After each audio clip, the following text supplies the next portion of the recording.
Why is pesticides not kosher? It's not a meat. It's not dairy. It's like I thought everything that's not You meat. do not know from what is it involved. Maybe it's a meat, maybe it's a dairy, maybe it's a dead pig. Maybe it's from bones of the pig. I don't know. So from bones of the pig, it's the cheapest powder that you can make. You know what I'm saying? Maybe it's from some sea creatures. I don't know. Understand.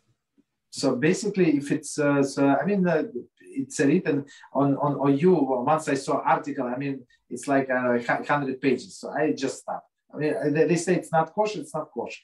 I'm not questioning it. I'm not. Yeah, anyway, even if they give you ingredients, it's A824C. I mean, you can go figure out what is the A824C and all of these long Latin names. I mean,